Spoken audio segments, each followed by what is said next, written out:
Hello guys, welcome back to our channel reactor. So यार, कैसे आप सब लोग? हम हाजिर हैं एक और वीडियो के साथ। तो यार, आज की जो वीडियो है वो एक वर्ल्ड अफेयर के ऊपर होने वाली है। इंडिया के बारे में एक रिसेंट न्यूज़ आई है। वर्ल्ड अफेयर्स ने ही ये वीडियो बनाई है, जिनकी वीडियो का ओरिजिनल लिंक डिस्क्रिप्शन में डाल दिया। आप जाके इनकी वीडियो चेक कर सकते हैं। और इसके अलावा हमारे इंस्टाग्राम लिंक्स भी डिस्क्रिप्शन के अंदर हैं, आप उन्हें भी फॉलो करें। यार, ये वीडियो का टॉपिक है कि this is a direct attack on India, this man wants to change the government in India. अब पता नहीं ये वीडियो किस बारे में है, मैंने सच कोई न्यूज़ पढ़ी नहीं है, मैंने सिर्फ इतनी सी खबर ही देखी थी। तो उसके बाद मैंने ये वीडियो डाउनलोड किया। अभी हम इसके ऊपर ही रिएक्ट करने वाले हैं। अभी हम पहले ये वीडियो देख लेते हैं, उसके बाद फिर बात करते हैं इन पे। Let's start.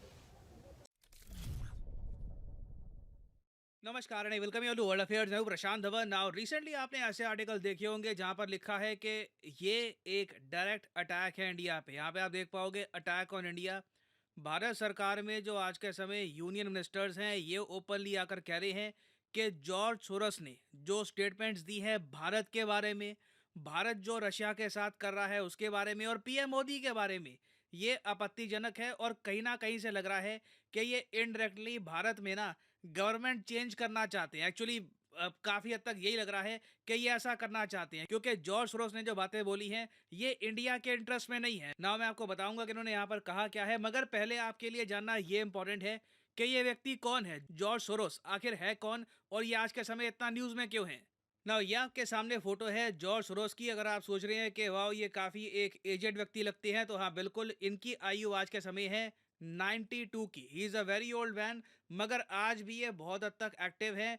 मीडिया से इंटरेक्ट करते हैं, फाइनेंशियल निर्णय खुद लेते हैं। और इनके बारे में कभी बेसिक गूगल सर्च करोगे ना, तो आपको ये लिखा हुआ मिलेगा कि ये एक हंगेरियन अमेरिकन इन्वेस्टर है। अब देखो यहाँ पे अगर लिखा हुआ है कि हंगेरियन अमेरिकन है, तो इससे ये अज्यूम मत कर लेना कि यूरोप बेस्ड है। ये ज्यादातर जो इनका काम होता है इन्वेस्टिंग से रिलेटेड, शॉर्ट सेलिंग से रिलेटेड, ये यूएस में ही होता है। हंगरी जो एक यूरोपियन देश है, यहाँ पे आप देख पाओगे ये देश है हंगरी। यहाँ पे बस इनका जन्म हुआ था, बाद में चले गए थे यूएसए में, और यूएसए में ही मेन इन्होंने अपनी संपत्ति बनानी स्टार्ट करी। हालांकि मैं ये कहूंगा, इन्होंने जब शुरुआत करी इनके पास बहुत सारा पैसा नहीं था।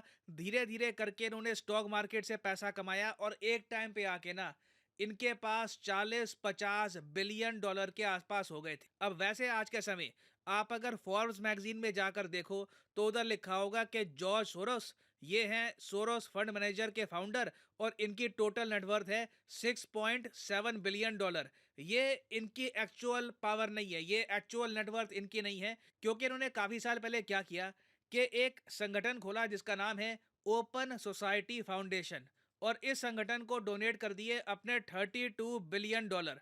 और इस संगठन को चलाते हैं जॉर्ज सोरोस ही हैं। तो आप कह लीजिए कि 32 बिलियन डॉलर जो उन्होंने डोनेट कर रखे हैं, ये भी इनके कंट्रोल में ही है। टोटल आप कह सकते हैं कि 40-45 बिलियन डॉलर के ये ओनर हैं। And he is a very powerful man. दुनिया भर में बहुत सारे मीडिया आउटलेट्स हैं, उनके साथ ओपन सोर्स फाउंडेशन मिलकर काम करता है। और देखो, ओपन सोर्स फाउंडेशन का मेन मकसद क्या है? क्या ये दुनिया में गरीबी हटाना चाहते हैं? ये चाहते हैं कि रात को कोई भूखा ना सोए? या फिर ये विमेन एजुकेशन पे काम करना चाहते हैं? नहीं, ये लोग ओपनली कहते हैं अपनी वेबसाइट पे, ये इनकी वेबसाइट का जो कटआउट है ये मैं आपको दिखा रहा हूँ, यहाँ पर लिखा है कि हमारा मेन काम है कि हम एक इंक्लूसिव वाइब्रेंट डेमोक्रेसी बनाएं दुनिया भर में। हम चाहते हैं कि सरकारें ऐसी बने जो अपने लोगों के प्रति अकाउंटेबल हो। और अब प्रॉब्लम ये आती है कि ये डिसाइड कौन करेगा? किसी देश में कोई सरकार है, क्या वहाँ के जो लोग रहते हैं वो डिसाइड करेंगे कि वहाँ पर कैसी सरकार बनेगी, या फिर एक यूएस बेस्ड संगठन उनको बताएगा कि हमारे हिसाब से ऐसी सरकार आपके पास होनी चाहिए?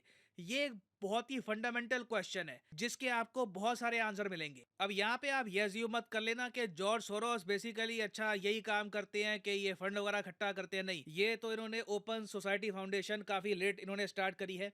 मैं आपको अभी ये क्लिप दिखाता हूँ इनकी, ये अर्ली 2000s की क्लिप है। यहाँ पर एक जर्नलिस्ट इनसे पूछता है, जॉर्ज सोरोस से पूछता है कि आप पर जी आरोप लगा रखा है कई देशों ने, चाहे जापान हो या फिर रशिया हो या कई एशियन कंट्रीज है, उन्होंने कह रखा है कि आपने उनके देश की अर्थव्यवस्था को बर्बाद कर दिया अपने फायदे के लिए। क्योंकि इन पे आरोप, जॉर्ज सोरोस पर आरोप ये लगा हुआ है काफी बार कि ये कंट्रीज की जो गवर्नमेंट है ना, उनको हिला देते हैं उसके बाद क्या करते हैं कि उस पूरी कंट्री की स्टॉक मार्केट पे शॉर्ट सेलिंग करनी स्टार्ट कर देते हैं, मतलब कि उनके शेयर्स को बेचना स्टार्ट कर देते हैं, मतलब कि उनके शेयर्स पे नेगेटिव हो जाते हैं, और फिर जैसे जैसे उनका स्टॉक मार्केट गिरता है इनका नेटवर्थ बढ़ता रहता है। ये जो छोटी सी क्लिप है ये मैं चाहता हूं आप देखें। In the last 2 years, you've been blamed for financial collapse of Thailand, Malaysia, Indonesia, Japan, and Russia. All of the above. All of the above. Yeah. Are you that powerful? No, I think there's a great misunderstanding. I am basically there to make money. I cannot and do not look at the social consequences of what I do. As a competitor, I've got to compete to win. As a human being, I am concerned about the society in which I live. Which George Soros am I talking to now? The amoral George Soros or the moral George Soros? It's one person.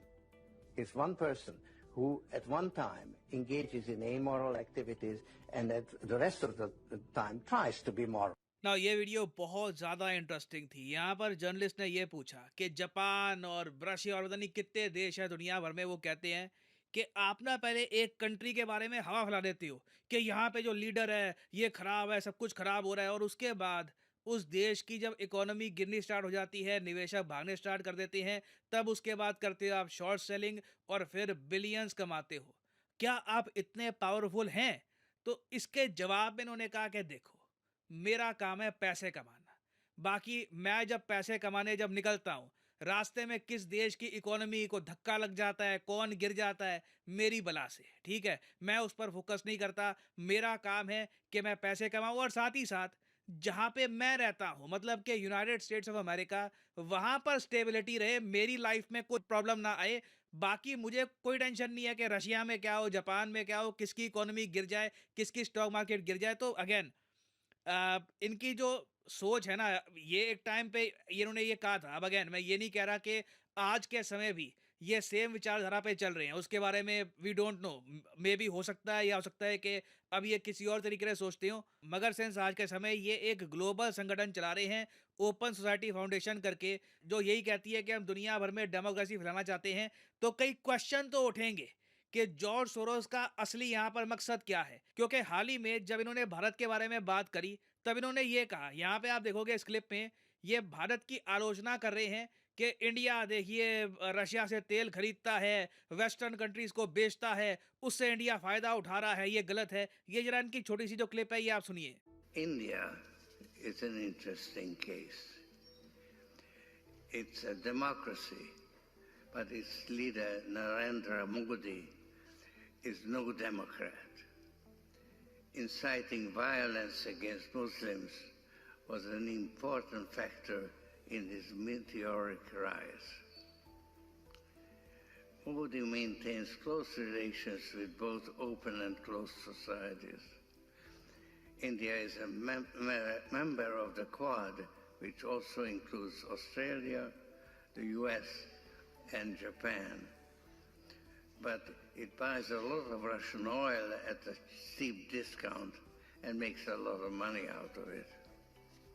अब US जब खुद ही कह चुका है काफी बार कि ये बिल्कुल कंफर्टेबल है with new Delhi buying Russian oil, तो पता नहीं अब जॉर्ज सोरोस ने ये बात क्यों रेस करी कि जी इंडिया चाहे क्वाड का मेंबर हो। अब ये कह रहे हैं कि इंडिया एक हिपोक्रेसी दिखा रहा है। इनके कहने का मतलब यही है, तात्पर्य यही है कि इंडिया क्वाड का मेंबर तो है, मगर साथ ही साथ रशिया से तेल भी परचेज करता है, और वो तेल फिर इंटरनेशनल मार्केट में रिफाइन करके पेट्रोलियम के जो प्रोडक्ट्स हैं वो बनाकर ये बहुत सारा पैसा भी कमाता है। अब देखो प्रॉब्लम यहाँ पर ये है कि ये जो आलोचना थी ना, ये सिर्फ करंट गवर्नमेंट की आलोचना नहीं है, ये इंडिया एज ए कंट्री की आलोचना है, क्योंकि इंडिया के रिलेशंस रशिया के साथ स्ट्रांग रहे हैं, चाहे कोई भी पीएम हो। चाहे इंदिरा गांधी जब पीएम थी तब भी स्ट्रांग थे, आज नरेंद्र मोदी पीएम है तब भी स्ट्रांग है। उस वक्त ऑफ कोर्स रशिया था नहीं, यूएसएसआर था, मगर आप कह लीजिए यूएसएसआर की जो विरासत है वो रशिया ही संभाल रहा है। तो क्लियरली देखो जॉर्ज सोरोस का मेन जो इशू है ना, वो कहीं ना कहीं इंडिया से ही है, और बाय डिफॉल्ट ये इंडिया की जो गवर्नमेंट है, जो पीएम है, उनके अगेंस्ट भी बोलेंगे साथ में। और इसलिए जॉर्ज सोरोस ने ये भी बोलना स्टार्ट कर दिया कि पीएम मोदी और इनसे जुड़े हुए आज के समय जो बिजनेस टाइकून है अडानी, अगेन ये इनका आरोप है, जॉर्ज सोरोस ने ये बात बोल दी कि जी पीएम मोदी और अडानी ये क्लोज अलाइज हैं इनके हिसाब से, और इनका फेड भी इंटरट्वाइंड है। और फिर आगे ये भी कह दिया कि अडानी ने हाल ही में मार्केट से पैसे रेज करने की कोशिश करी, मगर अडानी फेल हो गया। और ये आगे ये भी ऐड करते हैं कि अडानी के गिरने से ना इनको उम्मीद है कि कल को भारत में डेमोक्रेटिक रिवाइवल आएगा। भारत में प्रॉपर इलेक्शन तो होते हैं, कई बार स्टेट गवर्नमेंट के इलेक्शन होते हैं, वहां पर जो रूलिंग पार्टी है वो हारती भी है। और किसी भी देश ने, इवन जॉर्ज सोरोस ने भी ये नहीं कहा कि भारत में इलेक्टोरल प्रोसेस प्रॉपरली फॉलो नहीं होता, लोगों को जिसको पावर में लाना होता है लाते हैं, जिसको हटाना होता है हटा देते हैं। मगर फिर भी ये कह रहे हैं कि मुझे उम्मीद है यहाँ पर कि इंडिया में एक डेमोक्रेटिक रिवाइवल आएगा। तो ये रिवाइवल कौन सा होगा, आई मीन और कितने चेंजेस यहाँ पे करने की जरूरत है, और इसमें जॉर्ज सोरोस खुद क्यों भूमिका निभाएंगे। और इंडियन पर्सपेक्टिव से देखिए ये टॉपिक बहुत इंपॉर्टेंट है। आप अगर एकेडमिक पॉइंट ऑफ व्यू से देखो तो जीएस पेपर 2 और जीएस पेपर 3 के पर्सपेक्टिव से काफी इंपॉर्टेंट है, क्योंकि वहां पे बहुत बार एनजीओ से रिलेटेड बात होती है, जो फॉरेन फंडिंग होती है उससे रिलेटेड क्वेश्चन आते हैं। अब यहाँ पे देखो मेन इशू यही है कि जॉर्ज सोरोस इंडिया में कल को हमारा जो ये पूरा इलेक्शन का प्रोसेस है इसको इन्फ्लुएंस भी कर सकते हैं पैसे के जरिए, क्योंकि उन्होंने $1 बिलियन कमिट कर रखे हैं इस बात को लेकर कि पीएम मोदी को ही हटाएंगे। और यहाँ पर देखिए एक बहुत ही इंपॉर्टेंट एक्ट है FCRA एक्ट, इसके बारे में आपको बताना चाहिए। यह है फॉरेन कंट्रीब्यूशन रेगुलेशन एक्ट। यही एक्ट ध्यान रखता है कि बाहर से ना अंदर